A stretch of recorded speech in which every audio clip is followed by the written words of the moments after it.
G'day everybody. Well, here we are on the island of Patmos in Greece, dear to the memory of St. John. St. John, the writer of the book of the Apocalypse, of the letters, and of course the beautiful gospel, the fourth gospel. So we're just going to look a little bit at the history of the Eastern Church, Eastern world a little. And we might start with Constantine, the great emperor, who towards the beginning of the 4th century made Christianity legal, and eventually it became the official religion of the Roman Empire. Constantine. One of the extraordinary things he did was to establish a new capital city. Rome in the west, in Italy, of course was there for many generations, but he also established New Rome, the city of Constantinople.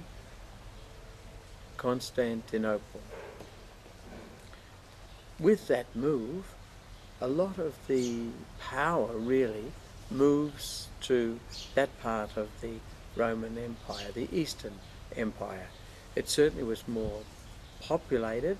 It had great cities such as Alexandria in Egypt, the great port really, the greatest port of the ancient world, and Antioch, the capital in Syria. And of course Constantinople will quickly emerge as a great and powerful city. In fact, it's often called the Queen of all cities. Interestingly, as far as the church goes, the early councils of the church, all through until the Middle Ages, are all in the Eastern world. And so the first ecumenical council takes place at Nicaea, which isn't too far really away from Constantinople. And the second, that's in 325, and the second, still in the 4th century, will take place in Constantinople itself in 381 at the beautiful church of Holy Peace, Saint Irene.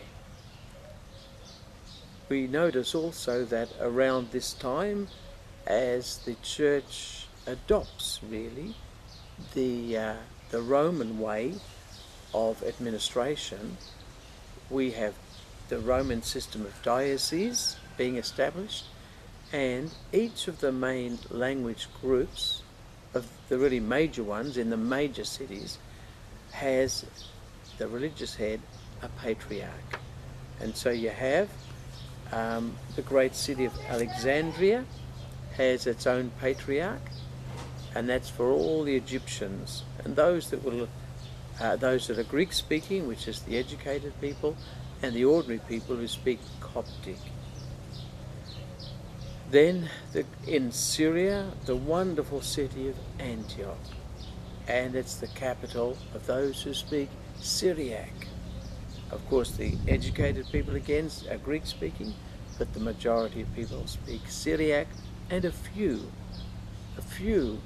even speak Aramaic, and still do, the language of our Lord.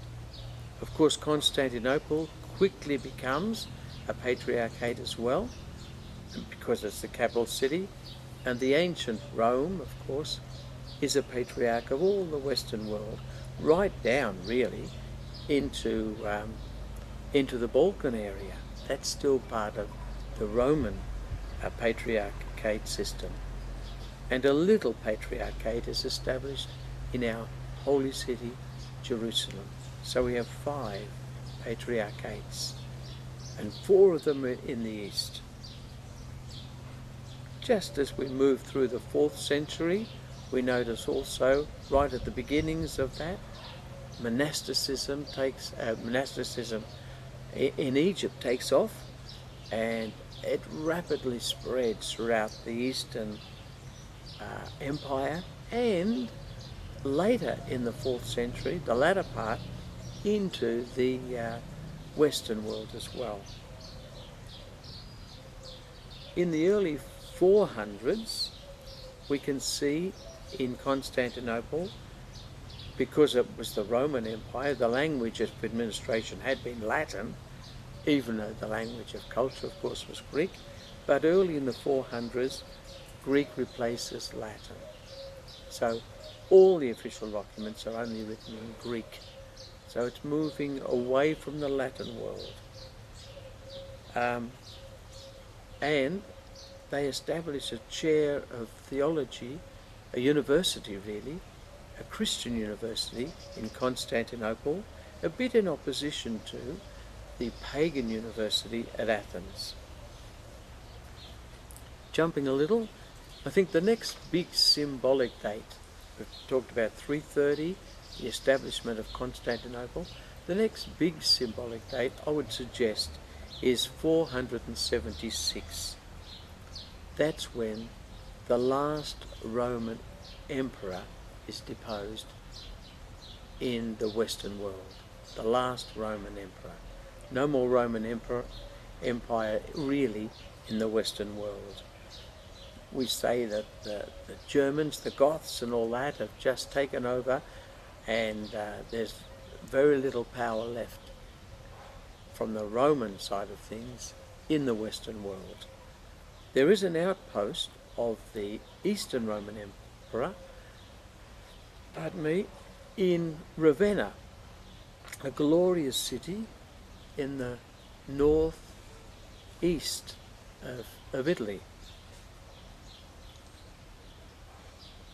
We move into the 6th century, and the last of the great Roman emperors who unites East and West, Justinian, he rules, and he recovers a fair bit of the Western territories from the Goths and brings them back again into the Roman fold. And he's a most extraordinary figure. He builds Hagia Sophia, the Church of Holy Wisdom in the capital city, Constantinople, which will remain the biggest church in the world, the biggest Christian church in the world, until Seville Cathedral is built in the early Middle Ages. At this stage, Rome is a small city, the aqueducts are cut, and the population quickly falls to about 7,000 or 8,000 people. Milan is a far, far superior city, a bigger city, a more powerful city at this stage. This time, a little later than Justinian, the Slavs, the Slavic peoples, invade the Balkans and southern Greece and establish themselves. Let's jump again.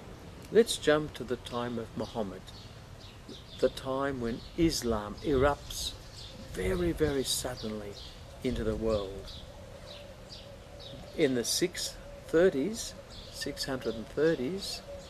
AD, we see the sudden collapse of Egypt and Syria, and within the next decade or so, we see Persia and Afghanistan fall, and later on, early in the next century, North Africa and Spain.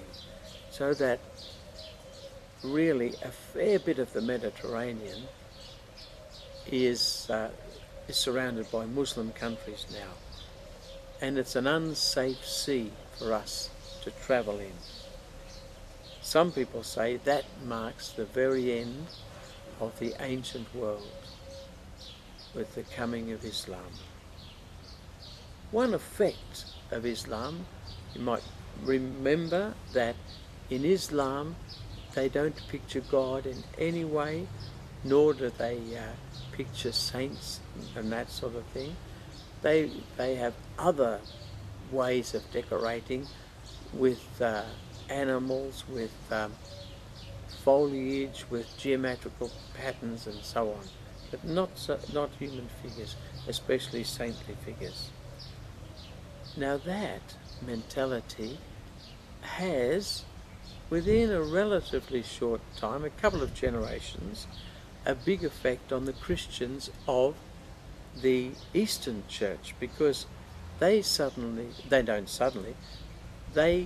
are so influenced by this that they begin to think their icons aren't good, aren't right.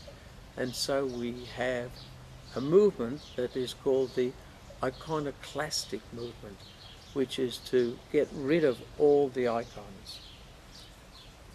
The monks stand up for the icons, but the imperial church, the imperial government, and many others leading figures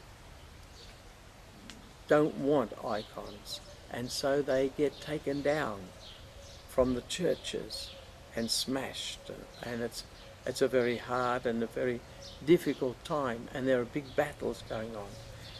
Eventually, many of the monks will flee Constantinople and the surrounding areas and go to Greece and go to Italy and go to Cappadocia and settle there, far away from the imperial power. I guess that explains why when the movement is crushed and icons are restored, they become so precious in the Eastern Church. You go into any Eastern Church and you'll notice the iconostasis, that screen there, which is between the nave and the sanctuary, full of icons, and you can see the paintings everywhere in the church itself. So icons have become very precious, and as I say, my guess is because of that immense struggle, which actually there were two periods of iconoclastism, the iconoclasts, and the whole period covered more than 100 years. But eventually, as we know, the people who loved icons won. Another date that's very important. It's Christmas Day, the year 800. It's important in the Western world because we have a new emperor crowned, Charles the Great, Charlemagne, and it's the Pope who wants to crown him, and I think does, but he's a German, he's a Frank, and he's got no relationship with the emperor in Constantinople. It's a massive new movement. In the previous generation or so, the Pope, the Holy Father in Rome, sided with the barbarians, the Franks, the new and up-and-coming peoples of Western Europe. We have, therefore, the Holy Roman Emperor in the West, being crowned in Rome, but living in Germany. The Holy Roman Emperor is ultimately a German, and eventually he becomes the King of Austria, of Vienna. So he's ruling from there until, of course, the time of Napoleon. Back to the East a little bit. The Muslims have been strong since the 7th century, the 630s and 640s, and even in the 9th century they're still immensely strong. They take over the great big island of Crete, and it becomes a real nest for pirates. They take over Sicily, they take over southern Italy, and so on. And yet, in this time, we've got the great Cyril and Methodius, who are the apostles to the Slavs. The Slavs have come down and settled, as mentioned, long into the Balkans and southern Greece, and the great apostles to them in the 9th century, Cyril and Methodius, they bring the Christian faith. They bring also an alphabet to help them to write their language down, to have a literature, and so on. If we move a little bit now into the 10th century, we can see the Russians the Russians, Vladimir gets baptized. And the Russians based in Kiev, in what is now the Ukraine, they adopt the Orthodox faith. Mount Athos is established as the holy mountain. But if we look at the West, the 10th century popes are the worst ever. They are unspeakably bad. The East, despite a lot of troubles still with the Muslims, or the Saracens as they're often called, the East has some major triumphs in the Byzantine Empire, and Constantinople is still the richest city in the world, and it'll be the place to be. We move now into the 11th century, and I think there are two very key dates for us to keep in mind. In the middle of the century, 1054, unfortunately, the growing gap between East and West hardens into a breakdown, and that's when the schism takes place, and the Pope in Rome, the Holy Father in Rome, and the Patriarch in Constantinople excommunicate each other, and that's how things have stayed until at the time of Paul VI that excommunication was mutually lifted, and the churches are gradually coming back together. But there's such a weight of history that even though doctrinally there's not much that distinguishes us, the way we do things, the culture if you like, is what I think keeps us apart. So 1054. There had been about 6 or 7 other breaks, but that lasted only a decade or two, and but this has been the definitive one. Interestingly, the papacy has got over its really bad patch when in 1049, just a few years previously, they elected the first of the German popes, a series of 4 or 5 strong German popes. A bit sadly, of course, they were a little bit more concerned to reform the church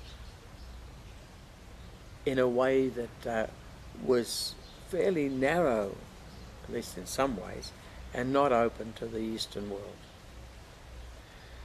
Moving on a little bit in the 11th century towards the end, we've got, I think, a really important date, the date of the First Crusade. That's in 1095. And what's happening here? Well, the pilgrims, even though the Muslims have held Jerusalem since the 630s, the pilgrims have still tried to get to the Holy Land, and for most of the time it's been okay. But then, somewhere in the 11th century, there was a mad Islamic ruler, and he caused a lot of havoc in Jerusalem and the Holy Land. And not only pilgrims, but the Eastern Church was upset by all this, and so were the peoples of the West. And so they heard a call to go and restore the holy places to the Christians. Sadly, as we know, it was a rather brutal and bloodthirsty event, but for 200 years the Westerners had a strong presence in the Holy Land, and it influenced the Western world incredibly. In many ways, the 12th century Renaissance in the Western world owes a lot to the Crusades and the influence from the Eastern churches and of course from the whole Middle East. During the 12th century, the Western world is growing immensely. We've got the great cathedrals, Romanesque cathedrals. And in the Western world, everywhere you've got a lot of new growth, urban and ecclesiastical, civic and ecclesiastical, with the 12th century Renaissance.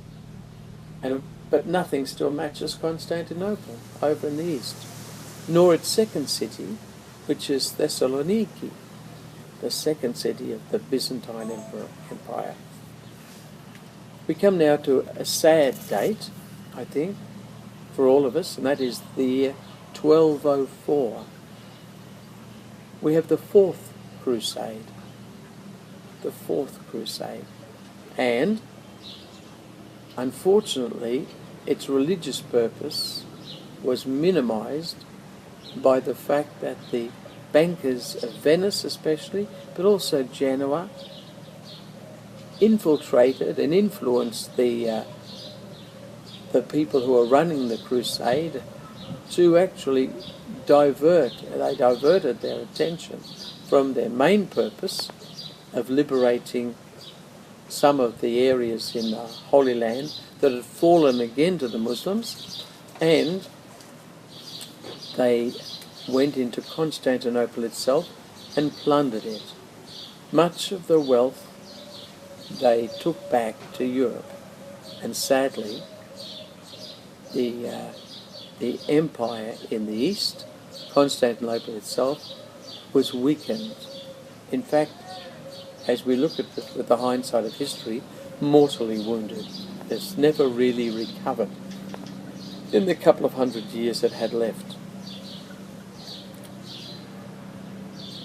There was a strong influence of the Italians in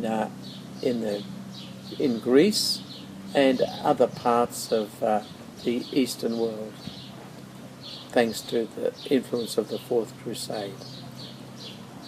We'll jump a little and go to another symbolic date, 1453. That's the year of the fall of Constantinople to the Ottoman Turks. Should just say that it was on a Tuesday. I think it was May the 29th, 1453. In the Western world, we thought that was the end of the world coming, that the most magnificent city on earth should fall to the Ottoman Turks. They say that Tuesday is not a good day in the Eastern world. It's an unlucky day because of that. However, one of the blessings for the Western world of the fall of Constantinople was that so many scholars left Constantinople and surrounding cities and fled to the West. And we have in Venice, for example, but also in Rome, some extraordinary bringers of culture that helped immensely in that great period in the Western world called the Renaissance. And Venice still remains a vital contact between the Eastern Church and the Western Church. All through the 16th century, the Turks remained an incredible threat to the Western world. Suleiman the Magnificent is a great ruler. He lived at the time of Henry VIII in England, of Francis I in France, and the Emperor Charles V in Germany. They're all contemporaries. But of course Suleiman the Magnificent in Constantinople was by far the most powerful. They ruled the Mediterranean, the Muslims, and they were a threat, as mentioned, to the European powers. And the Pope was trying to get another crusade going against them. Perhaps, thank God, they won the famous Battle of Lepanto in the year, I think it was, 1571, which meant that the Western powers had greater access to to the Mediterranean without fear, without as much fear of the Turks. Interestingly, Don John of Austria won that battle, and we're all praying for it. Our ancestors were anyway, and it's after that that the rosary develops in a big way in the Western world. All through the next 100 years, the Turks are still this incredible threat, though, on the land at least, and even that big battle in Vienna, they got to Vienna, and in, I think I'm right, 1683, they laid siege to Vienna. Now they laid siege twice to Vienna, and I think I'm right in this too. At one of them, the bakers made croissants from the Turkish flag, the crescent, and we started to eat croissants, I presume for breakfast, which is one of the great blessings perhaps of the siege. Interestingly, we should try to look at what, just for a moment now, the Eastern world is like under Islam. The Patriarch of Constantinople, of course his church was Hagia Sophia. Well, he had to move out of that because that was taken over by the Muslims, and he moved into the Holy Apostles' Church and eventually to another church. But he's always stayed, the great Patriarch of Constantinople, within the city walls.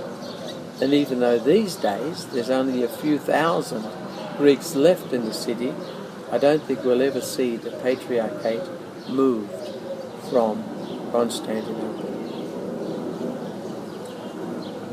In the Ottoman Empire, most of the cities were very cosmopolitan, and Christians had a massive presence.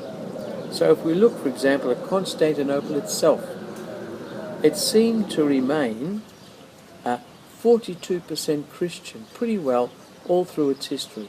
58% Muslim, around 42% Christian. And they were made up mainly of Greeks, but also of Armenians, also of Slavs, and also of Italians. And they say that Italian remained until the early 19th century a key language in Constantinople, especially amongst the sailing classes and in the area of commerce. And of course there were also Jewish people. Most of the cities of the Ottoman world were cosmopolitan. Aleppo, sadly, in Syria, sadly, of course, that's undergoing civil war at the present moment. That was the third richest city in the Ottoman Empire after, this is later in the Ottoman Empire. Things have changed a little bit. Thessaloniki's gone down a bit, and Cairo has come up, and Cairo is the second biggest city. Aleppo is the third. And there's a huge Armenian presence amongst the Christians there. Salonika. The Ottomans called Thessaloniki Salonika, a great city, and of course very cosmopolitan, and a huge Jewish presence in that city. When they expelled the Jews, the Sephardic Jews, from Spain, they were welcomed into Salonika in a big way. Izmir was called Smyrna, was 80% Greek. It had twice as many Greeks in Izmir than in Athens in the 19th century. And that was the richest city, richer than Istanbul itself. Alexandria, we're going down to Greece for a bit now. Interestingly, we're going down to, not Greece, we're going down to Egypt, of course. Going down to Egypt. 73% Muslim in Alexandria, 9% Greek, 7.5% Catholic, mainly Italians and French and all those people, and just 2.5% Coptic. Cairo, great city, 80% Muslim, a little bit more Muslim, only 3.5% Greek, 6% Coptic, and 2.7% European Christians, Italians, Franks, and so on. That is the great Levantine world, when you could be born in Alexandria and you would speak 3 or 4 languages. You'd speak not only Arabic, but if your family was Italian, you'd speak Italian, you'd speak Greek, and you'd speak French. That would happen too in Salonika. It had happened in all these other great cities of the Ottoman Empire. In the year 1800, early 18, perhaps a few years after that, if you look at the Turkish Empire, you've got 10 million people in European Turkey, or Turkey in Europe. You've got 11 million people in Turkey and Asia, and 2 to 3 million Turkey in North Africa. It's an incredibly cosmopolitan empire. But during the 19th century, Turkey was known as the sick man of Europe because it seemed to lack a modernizing element in the political sphere, and many of the subject peoples were restless and wanted their independence. And so the Greeks obtained their independence rather early in the 19th century, in 1821. But that wasn't all of Greece, it was just the southern part of Greece. And during the 19th century, by the First World War, Turkey lost nearly all of its territories in Europe. And immediately after the First World War, it loses Syria and Palestine. Syria to the French, which includes Lebanon, Beirut and all that, Syria, and Palestine, of course, Jerusalem, goes to the British. During the 19th century, Egypt became semi-autonomous and independent. Which it's good to realize that 100 years ago, the Ottomans are still in power, and they had 4 to 5 million Christians in what we know as Turkey today. But today, the number of Christians, of course, numbers just a few thousand. So perhaps that last date to mention is 1922-23, when, very, very sadly, the Muslims in what is now Greece were made to leave and go to Turkey, and the 1.5 million Greeks in Turkey were transferred to what we know as Greece. Just to add a little bit there, the Greeks were still able to be in Turkey, some of them, and in Constantinople, certainly Constantinople, but in the 1940s they weren't allowed to work in a certain number of areas of work, employment, and in the 1960s, that's when the last group of Greeks just felt they had to leave. We know that the Europeans had to leave Egypt in the 1950s under Nasser, and I remember myself that being in school with people from Greece, from Egypt who'd just been expelled, had to leave everything there and find new homes across the world. So, sadly, in a way, a whole cosmopolitan world that was there under the Ottomans has just disappeared. And we have nationalism that seems to be one of the 20th century things that are taken for granted. But in the process, we've lost such a lot. So, what a great, extraordinary history we've covered. And the church now, in places like Greece, has turned the mosques that were there back into churches. And if you go to Turkey, you'll notice that all the places that were once Christian churches are now either mosques or museums. Thank you.